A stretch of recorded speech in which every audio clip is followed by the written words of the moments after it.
The stranger collapsed on her doorstep just as the first sliver of gold touched the horizon, his pale hand reaching toward her threshold like a drowning man grasping for salvation.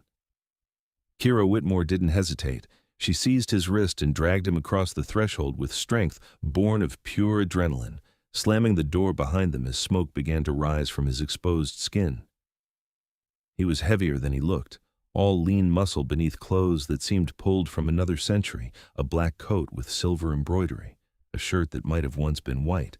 His hair fell in platinum waves around a face so beautiful it seemed carved from marble, and when his eyes flickered open for just a moment, they burned crimson. Then he was unconscious on her living room floor, and Kira stood there in her pajamas, breathing hard, wondering what the hell she'd just done.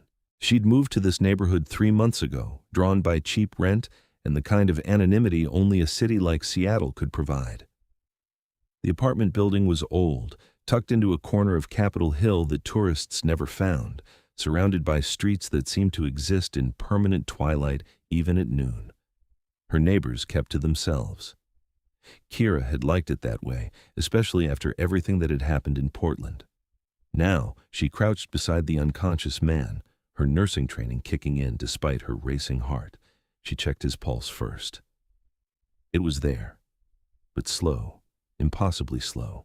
His skin was cold to the touch, white as fresh snow, and now that he was out of the dawn light, she could see the burns on his hands and neck already beginning to heal. The angry red blisters faded even as she watched, skin knitting itself back together with supernatural speed. Vampire. The word rose in her mind unbidden, impossible and yet undeniable. Kira sat back on her heels, hands trembling. Vampires were stories, legends, the subject of bad movies and romance novels. They weren't real. They didn't collapse on doorsteps in Capitol Hill at sunrise, except this one had. She should call someone. The police, animal control. Did animal control handle vampires? The thought was so absurd, she almost laughed, a slightly hysterical sound that died in her throat when the stranger stirred. His eyes opened slowly, and they were still that impossible crimson, bright as fresh blood in his pale face. For a long moment, he simply stared at the ceiling, breathing slowly, as if remembering how. Then his gaze found hers, and Kira felt pinned in place by the weight of it. "You pulled me inside," he said. His voice was rough, accented with something old and unplaceable. "Why?" "You were dying," Kira said. It seemed like the only answer that mattered. Something flickered across his face. Surprise, perhaps, or confusion. He sat up slowly, movements graceful despite his obvious weakness, and looked around her small apartment with an expression she couldn't quite read. His gaze lingered on the windows, all of them covered with the blackout curtains she'd installed for her night shifts at the hospital. "What is your name?" he asked. "Kira Whitmore. What's yours?" He hesitated, and in that pause, Kira saw him make some kind of decision. "Quintus," he said. "Quintus Moraith." The name sounded ancient, heavy with history. Kira pulled her knees to her chest, trying to process. "You're a vampire." "Yes." "And you were running from the sun." "Yes." "Why were you out so close to dawn?" His jaw tightened almost imperceptibly. "That," he said, "is a longer story than I have the strength to tell at present. I need—" He stopped, his gaze dropping to her neck, then away. "I need blood." Fear spiked through her, but Kira forced herself to think logically. If he'd wanted to hurt her, he could have done it already. She'd pulled him into her home, invited him across the threshold. Every vampire story she'd ever read said that mattered. "I'm a nurse," she heard herself say. "I work at Seattle General. I can get blood bags from the hospital." He looked at her with those crimson eyes, and she saw something like wonder cross his face. "You would do that for me? A stranger? A monster?" "You're not a monster," Kira said, surprising herself with her certainty. "You're just different, and you need help." She stood, moving to her kitchen, and returned with a glass of water and 2 protein bars. "These probably won't help, but you should try to stay hydrated anyway. I work tonight graveyard shift. I can bring back blood. Will you be okay until then?" Quintus took the water, but didn't drink it. "The sun is up. I cannot leave even if I wish to. Your curtains will hold?" "They're hospital-grade blackout curtains. I'm a night shift nurse. I need to sleep during the day. They'll hold." He nodded slowly, and some of the tension left his shoulders. Then yes, I will survive until tonight, though I cannot promise I will be pleasant company. You can sleep in my bed, Kira offered. It's in the bedroom, no windows. And you? I'll take the couch. I need to call in sick to work anyway. She saw his expression darken and added quickly, not because of you, because I need to figure out what's happening, and I can't do that while managing a 12-hour shift. Quintus studied her for a long moment. Then, with visible effort, he stood. He was tall, she realized, easily over 6 feet, and even weakened, he moved with a predator's grace. You are either very brave or very foolish, Kira Whitmore. Probably both, she admitted. He almost smiled at that, just a slight curve of his lips before his expression grew serious again. I am in your debt. That is not a small thing in my world. I'm not looking for debts, I'm just trying to do the right thing. That same flicker of wonder crossed his face. Then he nodded once, formally, and walked to her bedroom. Kira watched him go, noting the way he moved despite his obvious exhaustion, proud, regal, utterly self-possessed. When the bedroom door closed, she finally let herself collapse on the couch, her whole body shaking with delayed shock. She'd just invited a vampire into her home. She'd just offered to steal blood for him from the hospital. She'd just committed herself to hiding him from… what? The sun? Other vampires? The police? She didn't even know what he was running from. Kira pulled out her phone and stared at it for a long time before setting it aside without calling anyone. What would she even say? Instead, she opened her laptop and started searching. Vampire sightings, Seattle, vampire attacks, unexplained deaths, Capitol Hill. What she found made her blood run cold. There had been 17 murders in the past month, all in Seattle, all drained of blood. The news was calling it a serial killer with a vampire fetish. The police had no leads. The victims had all been young, healthy, and found in alleyways or abandoned buildings with puncture wounds on their necks. Kira's hands clenched on the laptop. Was Quintus responsible for these deaths? Was she harboring a killer? But even as the thought formed, she dismissed it. She'd seen his eyes when he looked at her. There had been hunger there, yes, but also control, restraint. If he'd wanted to kill her, she'd already be dead. Instead, he'd accepted water and the promise of hospital blood bags. She kept searching and found something else, reports of increased vampire activity, not just in Seattle but up and down the West Coast. Sightings that had been dismissed as hoaxes or publicity stunts.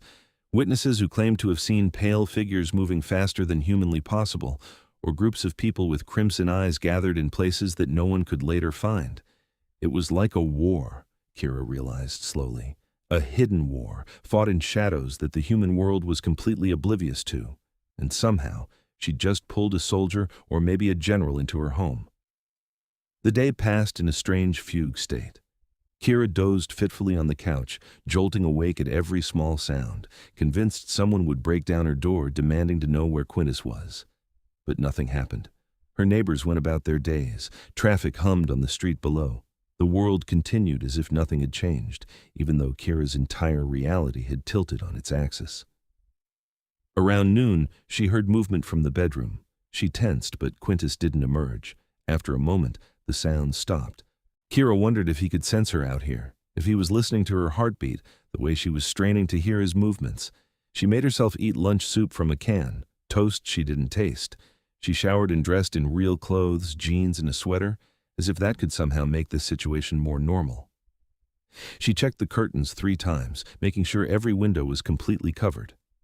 As the sun began to set, Kira made a decision. She grabbed her car keys and her hospital ID badge, took a deep breath, and headed for the door.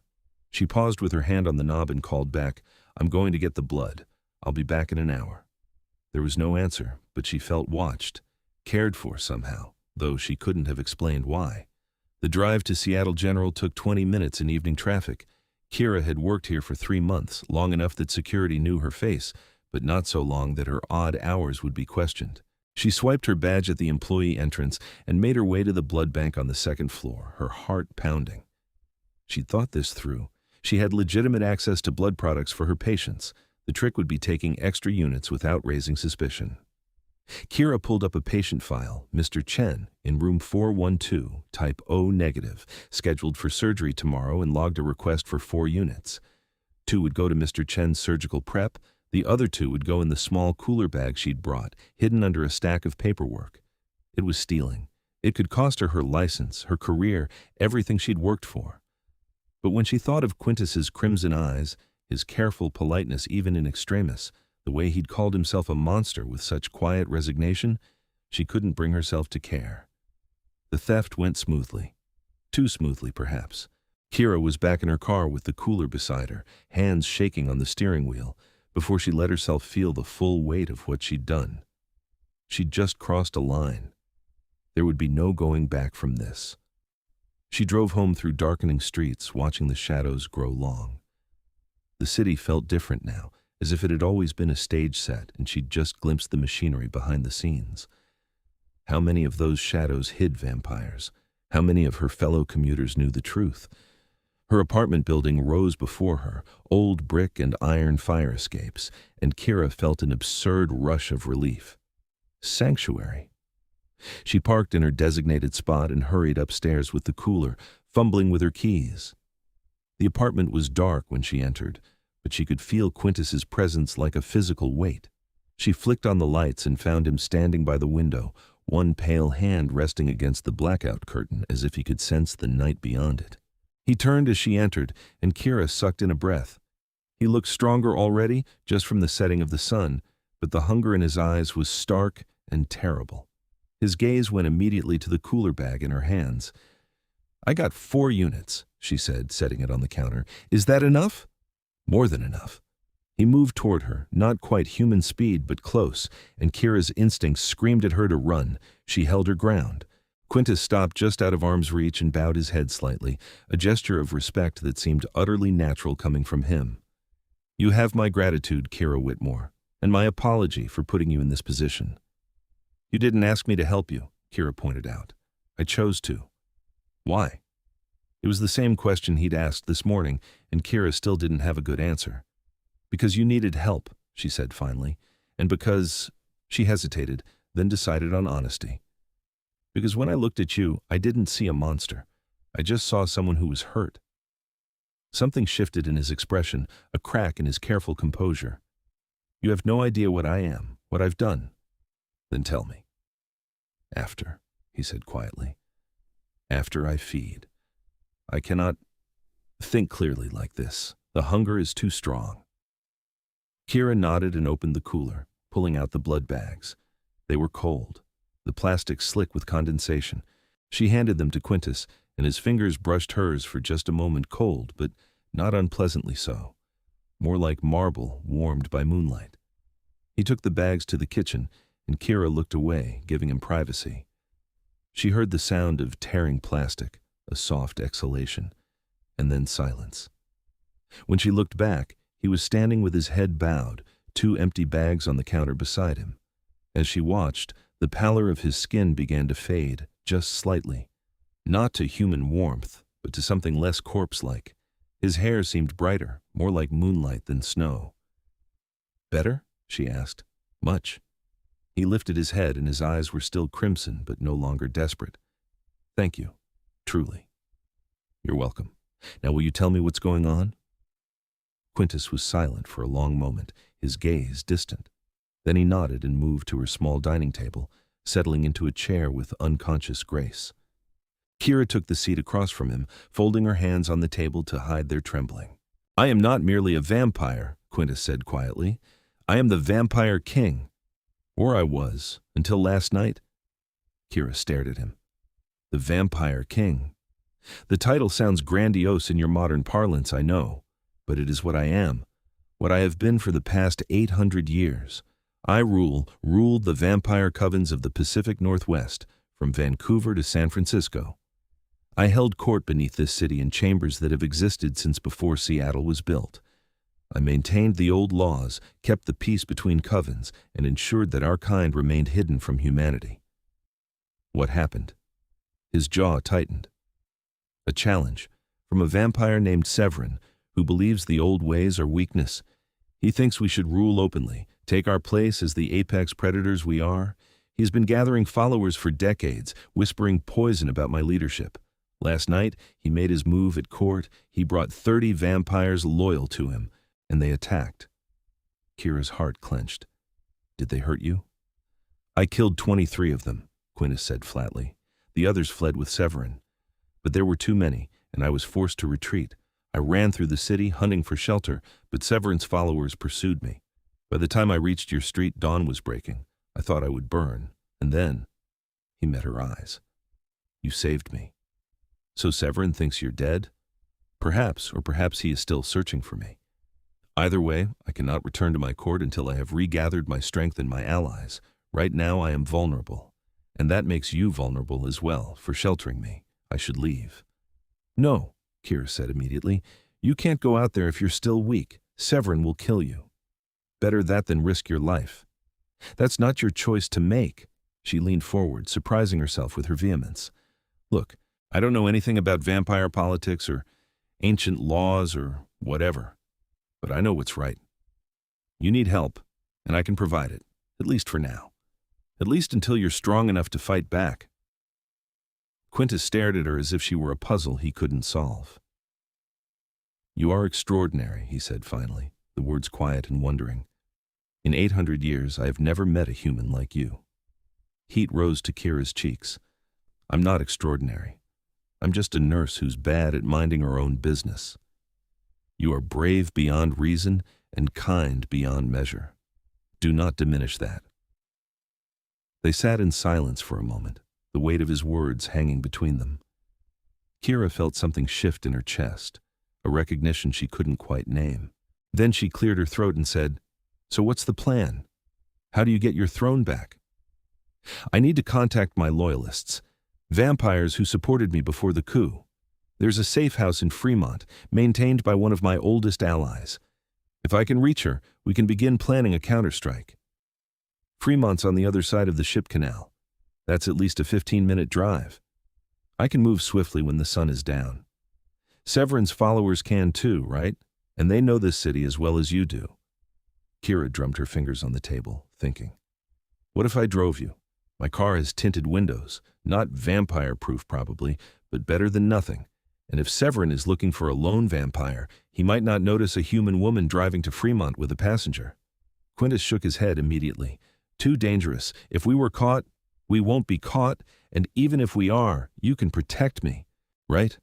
That's what you do. You're the Vampire King. She saw the moment her words hit home, the way his spine straightened and his eyes flashed with something ancient and powerful. Yes, he said softly. I am. And I would die before I let harm come to you, Kira Whitmore. You have my oath on that. The words should have sounded melodramatic, overblown. Instead, they resonated like a bell, like a promise carved into the bones of the earth. Kira believed him utterly.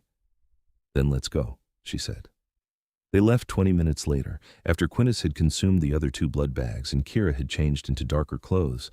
She grabbed a jacket despite the mild Seattle evening, needing the comfort of familiar fabric. Quintus moved beside her like a shadow, graceful and silent, and she found herself acutely aware of his presence in a way that had nothing to do with fear. Her car was a decade-old Honda Civic, thoroughly unremarkable. Quintus folded himself into the passenger seat with some difficulty. He was too tall for the compact car, and Kira bit back a slightly hysterical laugh at the absurdity of it all. The Vampire King, riding shotgun in her beat-up Honda. She pulled out of the parking lot and headed north, taking side streets instead of the highway. Traffic was light at this hour, the city settling into its evening rhythm. Quintus sat very still beside her, his gaze scanning the streets with predatory focus. Tell me about yourself, he said suddenly. Kira glanced at him, surprised. What? You know what I am, who I am. I know nothing of you, beyond your kindness and your courage. There's not much to tell. I'm 26. I grew up in Spokane, went to nursing school in Portland, moved here 3 months ago for a fresh start. Fresh start from what? She hesitated, then decided he deserved honesty after everything. Bad relationship, the kind where you lose yourself trying to be what someone else wants. When it finally ended, I realized I didn't know who I was anymore, so I left, came here. started over. And found yourself pulling wounded vampires into your home. Not what I had planned for my fresh start, Kira admitted, but here we are. Here we are, he echoed. Then, quieter, I'm sorry that you were hurt. It was my own fault for staying so long. No, his voice was sharp. That is what abusers want you to believe, that their cruelty is somehow your responsibility. But it never is. Remember that. Tears pricked at Kira's eyes unexpectedly. She blinked them away, focusing on the road. Thank you, she managed. They drove in comfortable silence for a while, crossing the Aurora Bridge with Lake Union spread out below them, dark water reflecting the city lights. Kira had always loved this view, the way Seattle seemed to float between earth and sky. Now she wondered what Quintus saw when he looked at it, if the city was different through vampire eyes. How old were you? She asked. When you returned? 28, though I was born in 1182, so the question is somewhat complicated. Kira nearly drove off the road. You're over 800 years old? I am, he said it simply, without pride or shame. I was born in what is now Romania, the son of a minor nobleman. When I was 28, I was turned by a vampire named Elisabetta. She taught me what I was, how to survive, and eventually how to lead. I came to the New World in 1805 and have been here ever since. I can't even process that. You've lived through centuries. You've seen empires rise and fall. I have seen much, Quintus agreed, both beautiful and terrible. But I confess, in all that time, I have rarely been surprised. You surprise me, Kira Whitmore. How? Your fearlessness, your compassion. Most humans, learning what I am, would have left me to burn, or called hunters, or fled in terror. You offered me blood and sanctuary without hesitation. I told you, you saw someone who needed help, yes, but that itself is remarkable. Most people see only what they fear, not what is truly there. They were in Fremont now, winding through residential streets lined with craftsman houses and overgrown gardens. Quintus directed her with quiet precision, and Kira realized he must have traveled these streets countless times over the centuries. How strange it must be, she thought, to watch a city grow and change around you while you remained unchanging.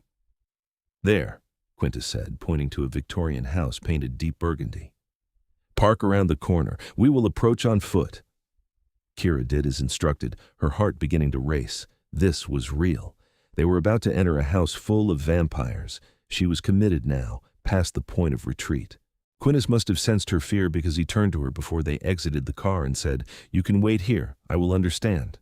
I'm coming with you, Kira said firmly. We're in this together. His eyes softened. Together, he repeated, as if testing the word. Then he nodded and stepped out of the car. The walk to the Victorian house took less than a minute, but Kira felt each step like a small eternity. The house loomed before them, dark windows like watching eyes. Quintus moved up the porch steps and knocked once, twice, 3 times in a pattern that was clearly code. For a long moment, nothing happened. Then the door swung open, revealing a woman who made Kira's breath catch. She was beautiful the way a knife was beautiful, all sharp edges and lethal grace. Her hair fell in a white cascade to her waist, and her skin had the same pale perfection as Quintus's. She wore a black dress that might have been Victorian or might have been modern, and her crimson eyes went immediately to Quintus with an expression of profound relief. My king, she breathed, we thought you were dead. Not dead, Isolde, but hunted. Quintus stepped inside, drawing Kira with him. This is Kira Whitmore. She saved my life. Kira, this is Lady Isolde, one of my oldest allies and the keeper of this safe house. Isolde's gaze traveled over Kira, assessing. Kira forced herself not to shrink back, meeting those crimson eyes with as much confidence as she could muster. After a moment, Isolde inclined her head. Any friend of the king is welcome here. Come, both of you. We have much to discuss. The house was larger inside than it appeared, with rooms that seemed to stretch back impossibly far. Isolde led them to a parlor filled with antique furniture and lit by dozens of candles. 3 other vampires waited there, 2 men and a woman, all with the same white hair and pale skin. They rose when Quintus entered, bowing deeply. My lord, said one of the men, tall and austere, thank the old gods you live. Barely, Lucian. Quintus moved to stand before the fireplace, and Kira saw the way he transformed in that moment. The wounded fugitive who had collapsed on her doorstep was gone. In his place stood a king, powerful, commanding, absolutely certain of his authority. "Tell me what has happened since I fled." Lucian's expression darkened. "Severin has claimed the throne. He sits in your chambers beneath the city and calls himself king. Many of the younger vampires have sworn loyalty to him, but the old covens, those who remember the wars before you brought peace, they are waiting, watching. They know Severin will lead us to ruin." "How many can we count on?" "Perhaps 50 loyalists," said the female vampire, a willowy figure in a green dress. "But they are scattered. Severin has forbidden large gatherings, knowing they would be used against him." "Then we will have to be strategic," Quintus said. "Isolde, can you send word to the coven leaders, arrange a meeting here tomorrow night?" "It will be done." "Good. Lucian, I need you to—" Kira didn't hear the rest because suddenly the front door exploded inward. Vampires poured into the house like a wave of darkness, moving with inhuman speed. Kira screamed, stumbling backward as one of them lunged for her. Then Quintus was there, moving faster than thought, catching the attacking vampire by the throat and throwing him across the room with casual brutality. "Protect the human!" he roared, and suddenly the parlor was a battlefield. Isolde and the others formed a wall around Kira, their movements a blur of speed and violence. Kira pressed herself against the far wall, her heart hammering so hard she thought it might burst. She watched in horrified fascination as Quintus fought, his earlier weakness completely gone. He moved like death itself, precise and merciless, cutting through Severin's vampires with terrifying efficiency. But there were so many of them.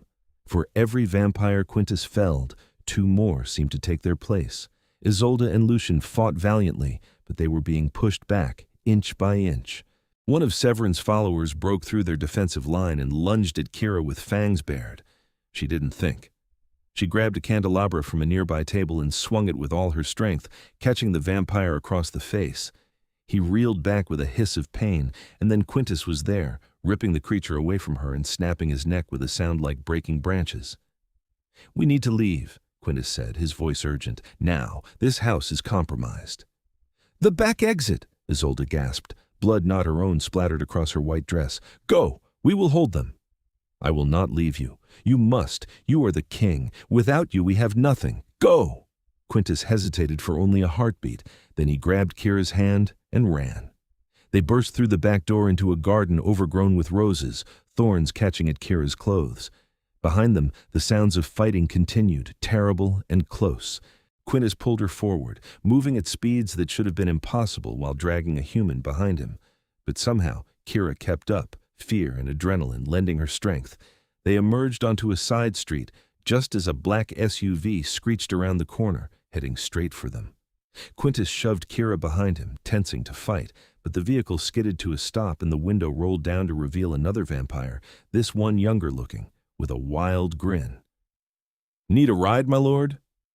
"Dorian," Quintus breathed. "You beautiful bastard, yes." They piled into the back seat and Dorian hit the gas before the doors were even closed.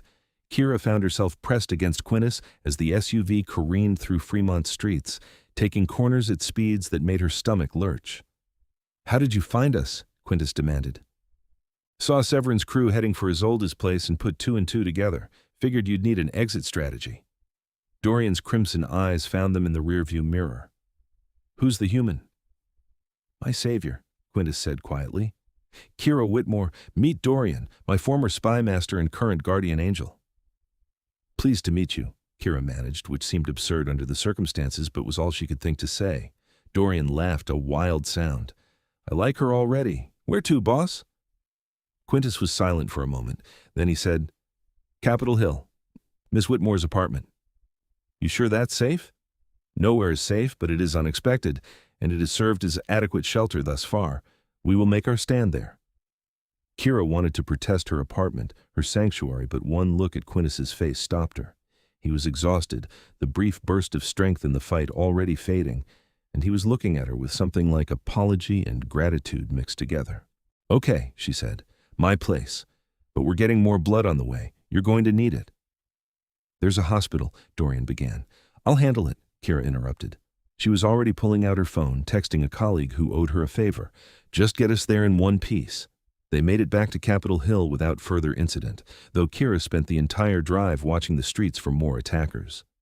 Her colleague met them in the hospital parking lot with a cooler, no questions asked, thank God, and then they were racing up the stairs to Kira's apartment. It felt different now, smaller and more vulnerable. Kira found herself seeing it through tactical eyes, one entrance, fire escape access through the bedroom window, no easy retreat. They were trapped here if Severin found them, but Quintus moved through the space as if claiming it, checking the windows and testing the door locks. Dorian sprawled on the couch with the ease of someone who had no concept of personal space, while Kira stood in the middle of it all feeling utterly overwhelmed. "Drink," she said, thrusting blood bags at Quintus. "Both of you. Then someone needs to explain to me what the hell we're going to do now." Quintus took the blood with a nod of thanks, and this time Kira didn't look away. She watched him drink, watched the color return to his skin and the strength to his movements, watched him transform from wounded fugitive back to something approaching the king he was supposed to be. When he finished, he set the empty bag aside and met her eyes. "We are going to take back my throne," he said simply, "and you are going to help me do it." Over the next 3 days, Kira's apartment became the headquarters of a vampire resistance. Quintus's loyalists trickled in under cover of darkness, Isolde and Lucian, bloodied but alive after their escape from Fremont, a coven of older vampires from Tacoma who remembered Quintus from before the city had skyscrapers, even a few of the younger vampires, disillusioned with Severin's brutal rule. They gathered in Kira's small living room, speaking in low voices about strategy and loyalty and blood debts. Kira found herself at the center of it all, somehow. She made runs to the hospital for more blood bags, keeping the vampires fed and strong. She fielded phone calls from her concerned supervisor, making excuses about a family emergency. She even helped plan the assault, her nursing knowledge proving unexpectedly useful when it came to predicting how quickly wounded vampires would heal or how much blood they'd need to recover from injuries. And through it all, she was increasingly aware of Quintus. He was magnetic in a way that had nothing to do with vampire glamour and everything to do with who he was, the quiet authority in his voice when he gave orders, the fierce protectiveness in his eyes whenever danger came near her, the way he listened to her suggestions with genuine consideration, despite her being human and young and knowing nothing of his world. She caught him watching her sometimes when he thought she wasn't looking. His expression in those moments was complex wonder and confusion and something that might have been longing. It made her heart race in ways that had nothing to do with fear. On the third night, after the others had left to scout Severin's positions, Quintus found Kira in the kitchen. She was washing dishes, a normal, mundane task that felt absurd given the circumstances, and didn't hear him approach until he spoke. "You should leave Seattle," he said quietly. "Before the final confrontation, I can arrange safe passage for you, somewhere far from here, somewhere Severin will never find you." Kira set down the dish she was holding and turned to face him. "No, Kira, I'm not leaving. We've been through this. You have done more than enough, more than anyone could have asked, but what comes next will be war, true war, and I cannot bear the thought of you being caught in it." "Why?" The question burst out of her before she could stop it. "Why do you care so much? I'm just a human, just a nurse who was stupid enough to pull you inside." Quintus stepped closer, and suddenly the kitchen felt very small. "You are not just anything," he said, his voice rough with emotion. "You are brave and kind and extraordinary. You have shown me more compassion in 3 days than I have received in 3 centuries.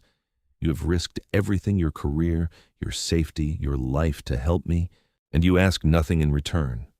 How can I not care about you?" "I care about you too," Kira whispered. The admission felt huge, terrifying. "I know it's crazy. I've known you less than a week. You're a vampire king, and I'm nobody. But I care about you, Quintus, and I'm not leaving you to face this alone." He made a sound that was almost a groan, something between despair and relief. Then, slowly, giving her every chance to pull away, he cupped her face in his hands. His skin was cool against hers, but not unpleasant, like marble warmed by moonlight. "If you stay," he said, "I will protect you with everything I am. You have my oath on that, Kira Whitmore. My oath as king and as—" He hesitated. "As a man who has come to value you above his own existence." "That's all I ask," Kira breathed. The space between them disappeared. Quintus kissed her with a gentleness that seemed impossible from someone so dangerous, his lips cool and soft against hers. Kira melted into him, her hands coming up to tangle in his pale hair, and for a moment the world narrowed to just this, the two of them, suspended in the eye of the storm.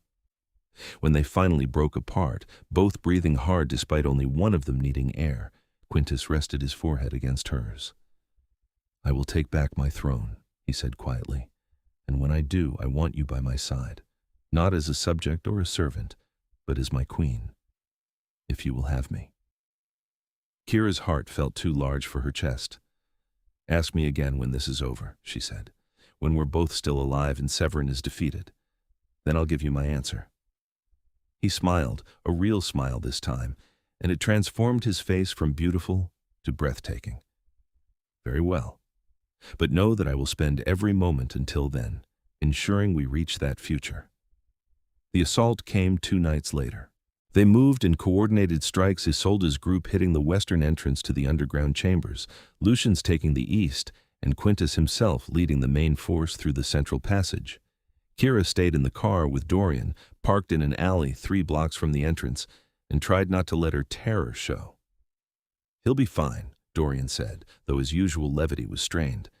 "Quintus has survived worse than this. He's got 800 years of combat experience, and the fury of the righteous on his side. What if it's not enough?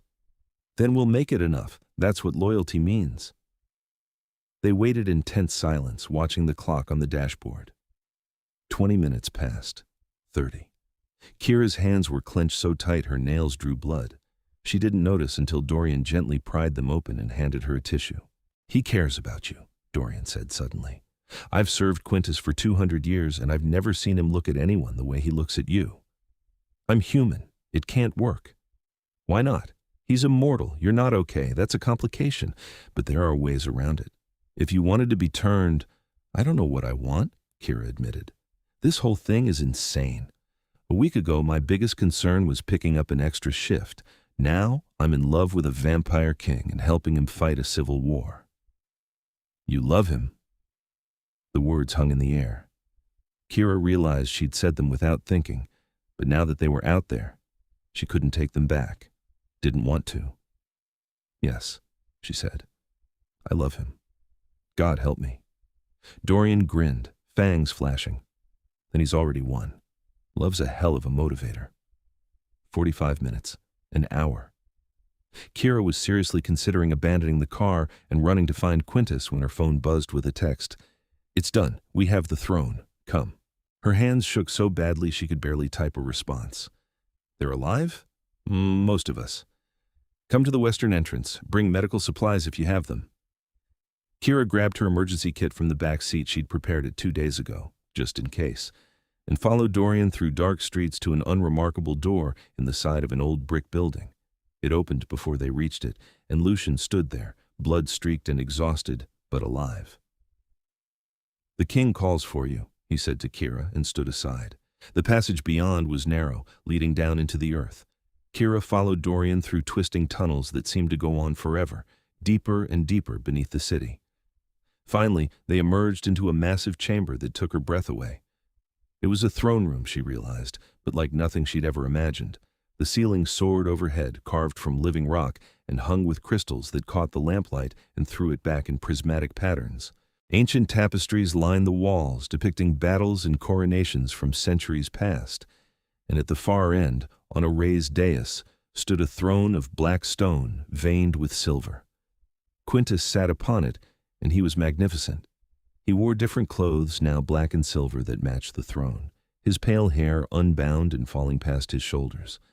Blood stained his hands and his face, but his eyes were clear and strong as they found Kira across the chamber. He stood immediately, descending from the dais with swift grace. "You came," he said, as if there had been any doubt.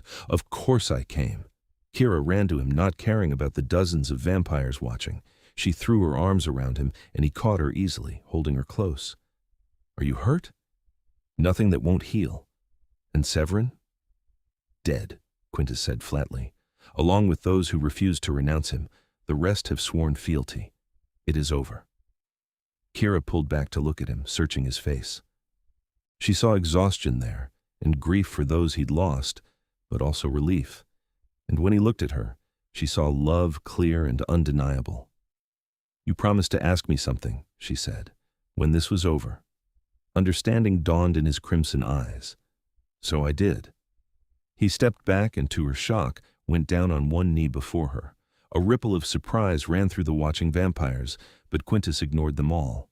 His focus was entirely on Kira. "Kira Whitmore," he said, his voice ringing through the chamber. "You saved my life when you had every reason to let me die. You offered me shelter and sustenance and loyalty without asking anything in return. You have shown me that there is still goodness in this world, still light worth fighting for. You have reminded me why I took this throne 800 years ago, not for power, but to protect what is precious. And you, Kira, are the most precious thing I have ever known." Tears were streaming down Kira's face now, but she didn't care.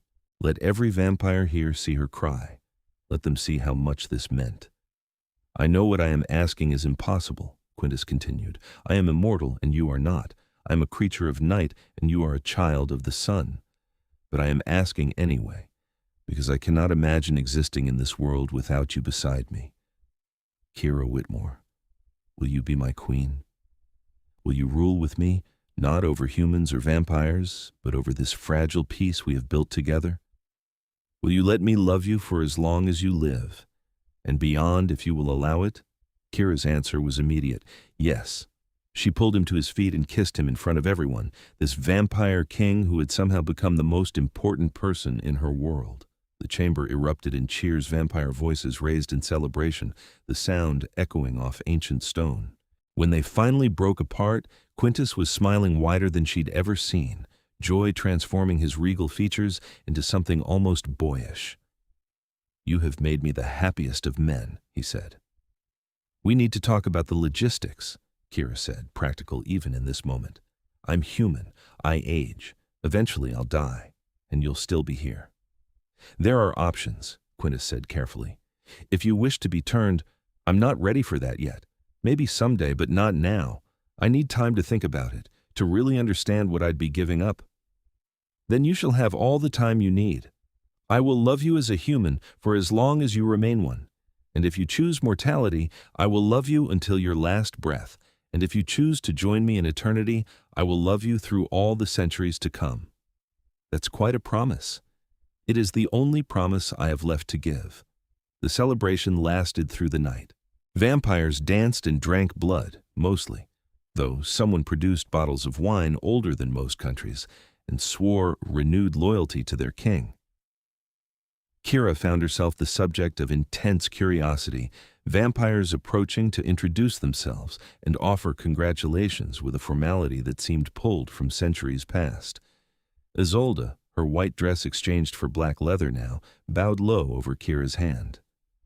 "My queen," she said, and there was genuine warmth in her voice. "You have given us back our king and our future. We are in your debt." "I just helped," Kira protested. "You did more than help. You reminded us what we're fighting for. Not power or territory, but connection, loyalty, love. Those are the things that matter, even to immortals." As dawn approached, the vampires began to disperse to their various chambers and safe houses. Quintus led Kira deeper into the underground complex, to a suite of rooms that served as his private quarters. They were lavish centuries of collected art and furniture, but also surprisingly cozy. A fire burned in the hearth despite the stone walls, and windows set high near the ceiling showed the slowly lightening sky. "The windows are spelled," Quintus explained, seeing her look. "They allow light without heat. I can watch the sun rise without burning, though I confess I rarely do. After so many centuries of fearing it, the sight holds little appeal." "Watch it with me now," Kira said impulsively. "Please, I want to see the sun rise on our first day together." He hesitated, then nodded. They stood together before the window, his arm around her waist, and watched as gold crept across the sky. Kira leaned into his cool strength and felt at peace for the first time since this all began. "What happens now?" she asked. "Now?" Now I rule. I rebuild what Severin destroyed. I forge new alliances and strengthen old ones. I ensure that vampires and humans can coexist in this city without either side knowing how close they come to each other in the darkness. He pressed a kiss to her hair. And I love you. Every day in every way I can. I still have my job at the hospital, Kira said. My life, my identity. I'm not ready to give all that up. I would never ask you to. You will be queen here, in this world beneath the city. But above, in the sunlight, you will still be Kira Whitmore, nurse. You will live both lives, and I will support you in whatever balance you choose. That's going to be complicated. The best things usually are. They stayed there, watching the sun rise, until Quintus finally admitted he needed to rest. Kira lay beside him in his massive bed, a ridiculous antique thing with velvet curtains, and tried to process everything that had happened. A week ago, she'd been alone in a new city, starting over after a bad relationship. Now, she was the queen of the vampires, in love with an immortal king. And somehow it all felt right. Quintus wrapped himself around her, cool and protective even in sleep, and Kira let herself relax into his embrace. Whatever came next, the complications of ruling two worlds, the question of mortality and transformation, the challenge of building a life with someone so fundamentally different, they would face it together. She fell asleep with the dawn light streaming through spelled windows and a vampire king's arms around her, safer than she'd ever felt in her life. The first months were an adjustment. Kira kept her job at the hospital, working night shifts that aligned with Quintus's waking hours. She still lived in her apartment sometimes, needing the space and normalcy of her human life. But more and more, she found herself in the chambers beneath the city, learning the intricacies of vampire politics and culture. It was like learning a new language. Vampires had their own hierarchies, their own codes of honor, their own complex web of alliances and blood debts that stretched back centuries. Kira threw herself into it the way she'd once thrown herself into nursing school, determined to be worthy of the role Quintus had given her. He was an excellent teacher-patient and thorough, answering her questions no matter how basic. He introduced her to the coven leaders, the old vampires who remembered empires that had fallen before America was even conceived. They were skeptical at first, this human girl who claimed to be their queen, but Kira won them over with the same determination and kindness that had drawn Quintus to her in the first place. She learned which vampires to trust and which to watch carefully. She learned the signs of a vampire on the edge of bloodlust and how to calm them with a word or a gesture. She learned the history of the covens, the wars that had been fought before Quintus brought peace, and why his rule was so important. And she learned to love this strange underground world, with its ancient beauty and deadly grace. But she never forgot her humanity. Once a week, she insisted on a date night in the human world dinner at restaurants Quintus couldn't eat at, movies in theaters that seemed bizarre to someone who remembered the invention of film, walks through Pike Place Market at sunset. He indulged her with good humor, gradually relaxing into these modern human experiences. "You're teaching me to be human again," he said one night as they walked along the waterfront hand in hand. I'd forgotten what it was like to simply be, without the weight of the crown, without constant vigilance. You give me that gift. You're already human, Kira said. You just forgot for a while. The crown doesn't change who you are, Quintus. It just adds responsibility. You're wise beyond your years. I'm a nurse. We learn to cut through bullshit pretty fast. He laughed, and the sound was so genuine and free that several passers-by turned to stare. Kira grinned and pulled him closer, reveling in the simple joy of being together. 6 months after the coup, Isolde approached Kira with a proposal. "There are vampires," she said carefully, "who wish to integrate more fully with the human world. They want to live openly, hold jobs, form connections, but they need guidance on how to navigate modern society without exposing what they are.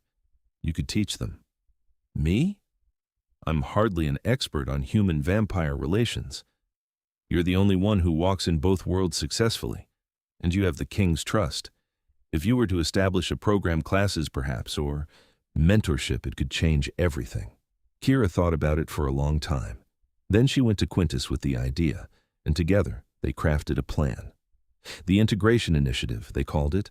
Vampires who wanted to join would receive training on modern technology, social norms, and how to blend in without raising suspicion.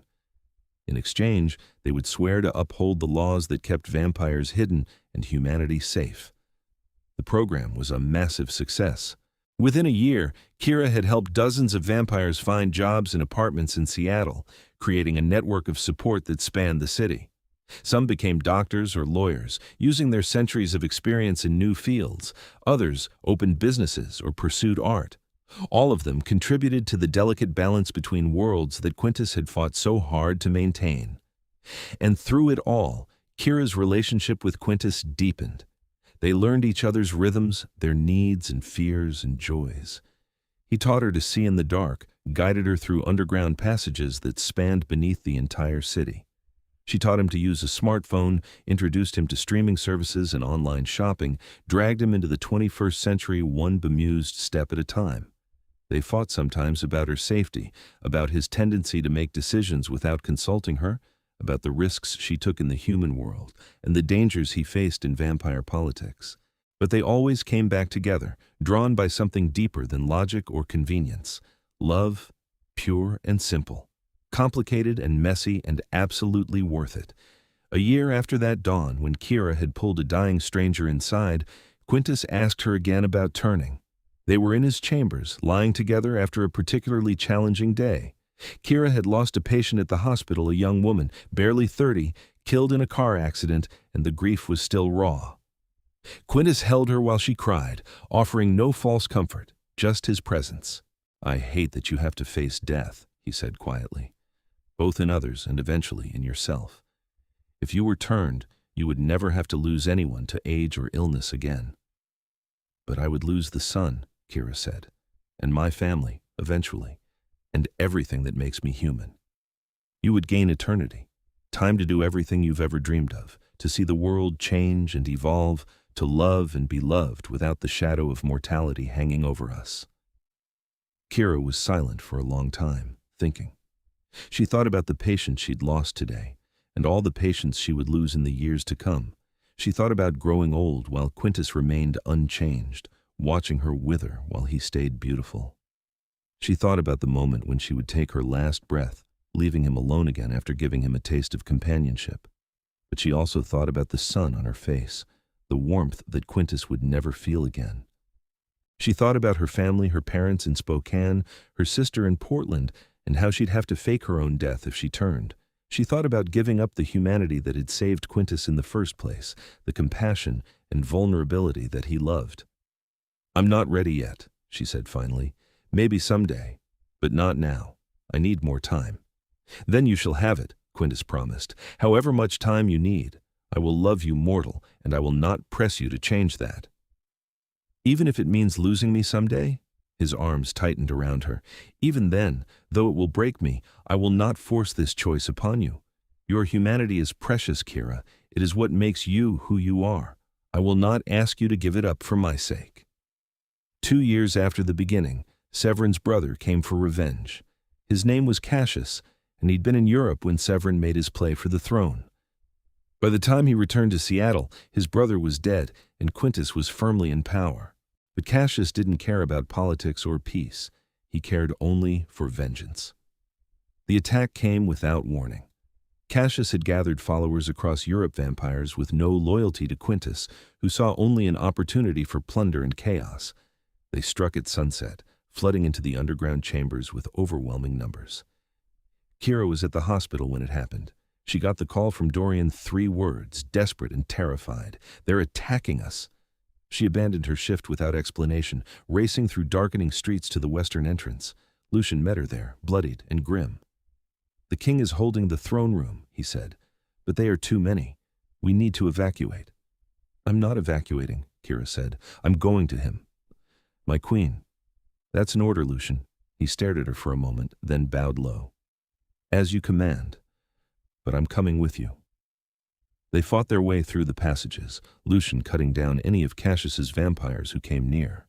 Kira had a knife. She'd learned to carry one these past 2 years, and she wasn't afraid to use it. She'd seen enough violence in this world to understand that sometimes survival required brutality. The throne room was chaos. Quintus stood at the center, surrounded by his loyalists, fighting with a ferocity that took Kira's breath away.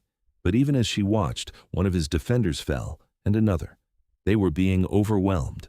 Then Cassius himself appeared, stepping through the main entrance with theatrical flair. He looked like Severin, the same dark confidence, the same cruel smile, and Kira's blood ran cold. "Quintus Moraith," Cassius called, his voice echoing through the chamber. "You murdered my brother. Now I will take everything you love." His crimson eyes found Kira across the room, and his smile widened. "Starting with your little human queen." He moved faster than thought, crossing the distance in a blur. Lucian tried to intercept him, but Cassius swatted him aside like an insect. Kira raised her knife, knowing it was useless, determined to go down fighting.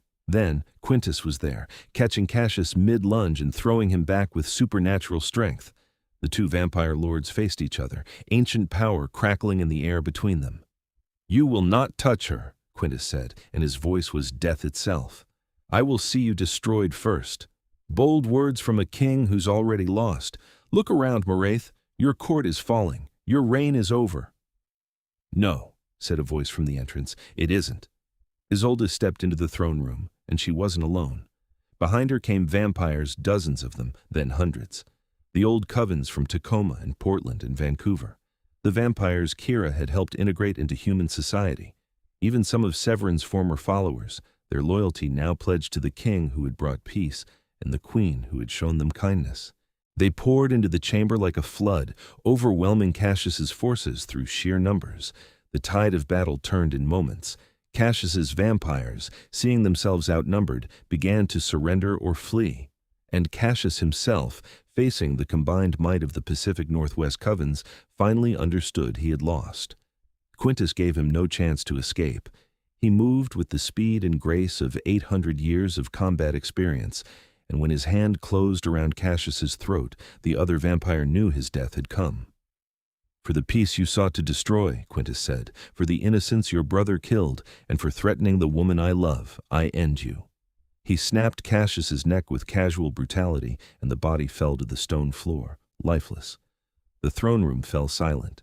Then, as one, the assembled vampires knelt. Not just to Quintus, but to Kira as well. She stood there, knife still in hand, and understood what she was seeing. Acceptance. Not just tolerance, but genuine loyalty. She had become their queen in truth, not just in title. Quintus crossed the room to her, heedless of the watching crowd, and pulled her into his arms. "You're safe," he breathed. "Thank the gods, you're safe." "I told you I'm not leaving you," Kira said, her voice muffled against his chest. "We're in this together, remember?" "Together," he agreed, "now and always." After Cassius's defeat, peace settled over the vampire courts of the Pacific Northwest.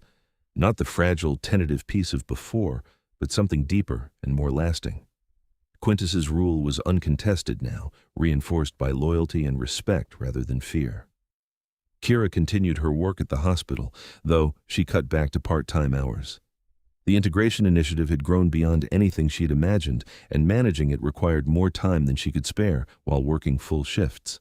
She hired human assistants, carefully vetted ones who knew the truth about the vampires they were helping, and built a proper organization. She and Quintus settled into a routine that worked for both of them. Nights were for the vampire world court sessions and diplomatic meetings and the endless work of governance. Days were for the human world, for sunlight and normalcy and the simple pleasures of mortal life. And the hours between, dawn and dusk, belonged just to them. On their third anniversary, Kira finally made her decision. They were in the throne room, alone for once. Quintus sat on his throne reading reports on a tablet he'd finally gotten comfortable with modern technology, while Kira curled up on the steps beside him, sketching designs for a new community center the initiative was planning. "I want to be turned," she said suddenly. Quintus's head snapped up, the tablet forgotten. "What?" "I want to be turned. To become a vampire. To spend eternity with you." Kira set aside her sketchbook and met his eyes. "I've thought about it for 3 years. I've weighed every pro and con, and I've realized that what I'd lose, the sun, my mortality, the life I had planned, None of it matters as much as what I'd gain. Forever with you. Time to do all the good I want to do in this world, the chance to see the future, to watch civilization evolve, to love you not just for decades, but for centuries. Kira, you don't have to. I know I don't have to. That's why I'm choosing to. Quintus, you told me once that my humanity was what made me special, but my humanity isn't about my heartbeat or my ability to walk in the sun. It's about my compassion, my choices, my desire to help people. I won't lose that just because I become a vampire. If anything, I'll have more time and resources to make a difference. He was off the throne and kneeling before her in an instant, taking her hands in his. Are you certain? Truly certain. Because once it's done, there is no going back. I'm certain, Kira said firmly. I want this. I want us. I want forever. Tears, blood tears, crimson and strange, slipped down Quintus's cheeks. You have given me so much, he said, his voice breaking, more than I ever deserved, and now you offer me eternity. Kira, love me, she finished. I know, and I love you. So let's do this. Let's start our forever. The turning was scheduled for the next new moon a month away, time for Kira to settle her human affairs and say her goodbyes. She told her family she was taking a job overseas, something vague and diplomatic that would explain her disappearance from their lives. She cried when she hugged her parents goodbye, knowing she'd never see them grow old, never attend family gatherings or holidays. But she also knew this was the right choice, for her and for the life she wanted to build. She wrote letters to her closest friends to be delivered after her turning, explaining that she'd found something incredible and asking them to be happy for her. She donated most of her possessions to charity, keeping only the things that meant something: photos, a few books, her grandmother's necklace. And she spent every possible moment with Quintus, memorizing the feeling of her human body, the warmth of her breath, the steady rhythm of her heart, all the things that would change when she became like him. The night of the new moon arrived. Kira dressed in white, as was traditional for vampire turnings, and walked to the throne room where the ceremony would take place. The chamber was filled with vampires, all of Quintus's court, come to witness the birth of their new queen, in truth. Quintus waited for her at the center, dressed in black and silver, more beautiful than ever. When Kira reached him, he took her hands and said, loud enough for all to hear, Kira Whitmore, you have chosen to join us in the eternal night. Do you understand what you are giving up? I do, Kira said clearly. Do you understand what you are gaining? I do. Then I claim you as my own, my queen, my eternal companion, and I offer you my blood, freely given, to transform and transcend. He bit his own wrist and crimson welled up. Kira took his arm gently and pressed her lips to the wound, drinking deep. His blood was strange, cool, and sweet, and somehow electric, filling her with a sensation like lightning running through her veins. When she'd drunk enough, Quintus pulled his arm away and cradled her face in his hands. Now comes the difficult part, he said softly, for her alone. Trust me, I will be here when you wake. His fangs descended, and he struck swiftly, piercing the vein in her neck. Pain bloomed, sharp and bright, and then a strange numbness began to spread through Kira's body. She felt herself falling, and Quintus caught her, lowering her gently to the floor. The last thing she saw before darkness claimed her was his face above hers, love and grief and hope mingled in his crimson eyes. The transformation took 3 days.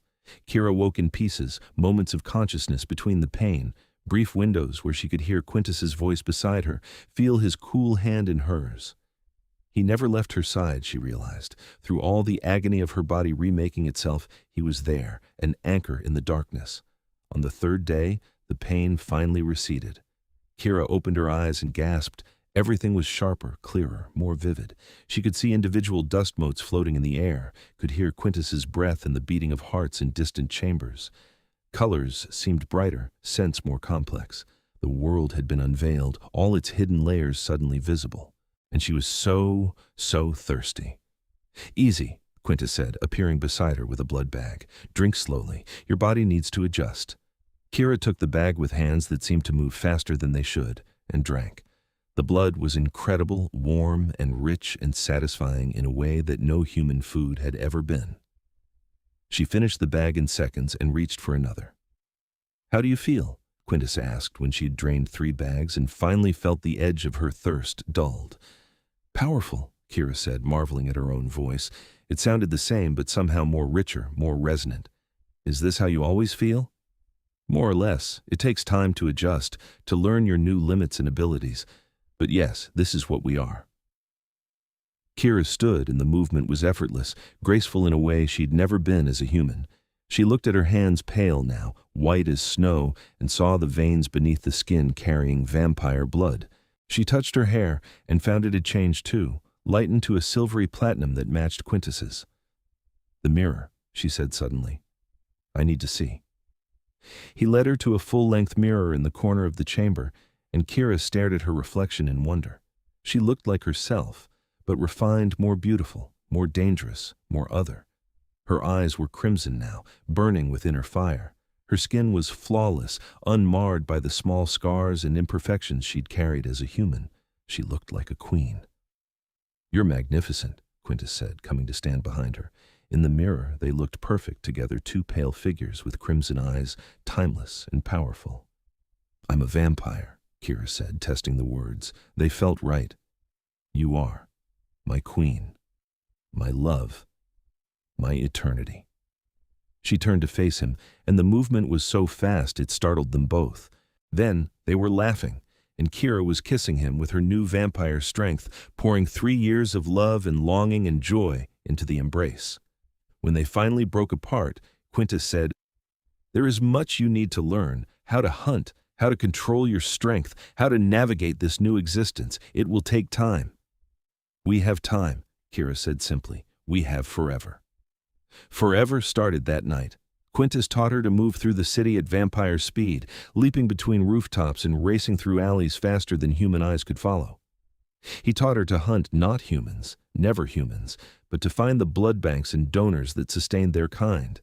He taught her to sense other vampires, to read the subtle signs of their emotions and intentions. And slowly, carefully, he taught her to accept what she'd become. There were difficult moments. The first time Kira saw the sunrise and felt nothing but a faint warning of danger, she cried blood tears for the warmth she'd lost. The first time she ran into a former co-worker from the hospital and had to pretend not to know them, her heart broke a little. The first time she realized she'd outlive every human friend she'd ever made, she mourned.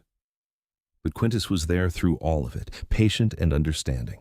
And gradually, Kira found her footing in this new existence. She discovered that vampire speed meant she could cover more ground for the integration initiative, helping more people. She learned that enhanced senses made her better at reading situations, at understanding what people needed. She realized that immortality gave her time to pursue every dream she'd ever had, not just nursing and helping others, but art and music and travel and learning. The world opened up before her, vast and full of possibility.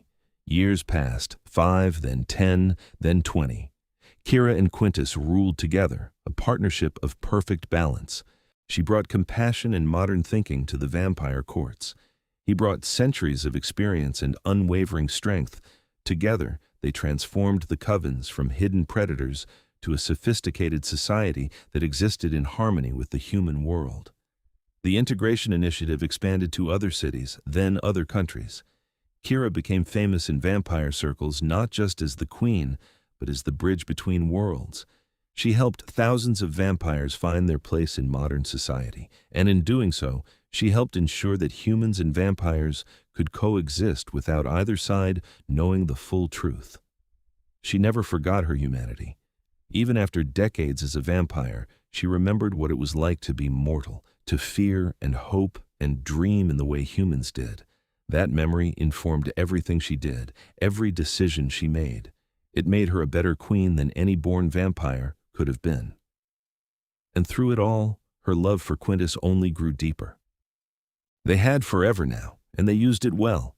They traveled the world, visiting ancient vampire courts and modern cities alike. They learned new languages and skills, adapting to each passing decade with grace. They watched technology evolve, saw humanity reach for the stars, and marveled at the resilience and creativity of mortal life. And every night when they returned to their chambers beneath Seattle, they held each other and remembered the day Kira had pulled a dying stranger inside as the sun rose. "I never thanked you properly," Quintus said one night, 50 years after Kira's turning. They were lying together in their bed, comfortable in the silence that came with centuries of companionship. For what? For saving me. Not just from the sun that morning, but from the loneliness I didn't even know I was carrying. For 800 years, I ruled alone. I had allies and subjects, but no equal. No one who saw me as anything other than the crown I wore. And then you pulled me inside, and everything changed. Kira smiled, tracing the line of his jaw with one pale finger. You saved me too, you know. I was lost when I came to Seattle, running from a bad past, not sure who I was or what I wanted, and then you showed up on my doorstep, and suddenly I had purpose, direction, love. We saved each other then. We did, and we'll keep doing it every day for the rest of forever. Quintus kissed her, slow and sweet and full of promise. Forever, he agreed. I like the sound of that. Outside their chambers, the city of Seattle hummed with life, human and vampire, mortal and immortal, all existing together in the delicate balance they had fought so hard to create. And deep beneath the streets, in a throne room carved from living stone, the vampire king and his queen held each other and dreamed of all the tomorrows still to come. They had pulled each other from darkness into light, from loneliness into love. They had built something beautiful and lasting, a kingdom not of fear but of hope. And they had forever to continue building, to keep growing, to love each other through all the long years ahead. It was more than either of them had ever dreamed possible. It was everything they had ever wanted. It was home. And it all started the moment Kira Whitmore pulled a dying stranger inside as the sun rose and chose to see not a monster, but a man in need of saving. That single act of compassion had changed both their worlds, and in doing so had proven that even in darkness there was always light to be found. Even in immortality there was always room for love. Even in the longest of forevers there was always hope. Their story wasn't an ending. It was a beginning, the first chapter of an eternal love, written in blood and moonlight and the unshakable certainty that they were meant to find each other. That morning, when dawn broke over Seattle and a vampire king collapsed on a human nurse's doorstep, fate had brought them together. And nothing, not time, not death, not the weight of centuries would ever tear them apart again.